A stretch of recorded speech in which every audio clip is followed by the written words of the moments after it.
In demand nga po ba ang ating poste? Yes, tama po kayo. In demand po ang ating poste.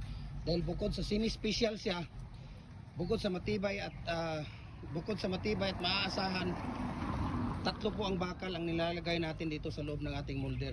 Kaya po binabalik-balikan po siya at in demand po ang ating pins concrete post na 4x4 by 6 feet, 4x4 by 7 feet, 4x4 by 8 feet na semi-special po.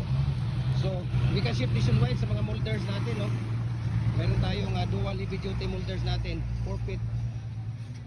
Pwede kang gumawa ng 4 feet, adjustable po siya, 5 feet, 6 feet, 7 feet hanggang 8 feet. Kaya message nyo ako, share ko sa inyo ang price list sa shipping details dito. So ang price na ating pins concrete post na semi-special na 4x4 by 6, 200, 4x4 by 7 feet, 230, 4x4 by 8 feet ay 280. Ayan.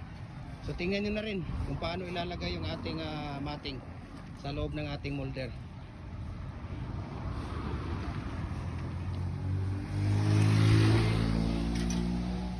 Ayan, simple lang, no, paglalagay ng ating matting.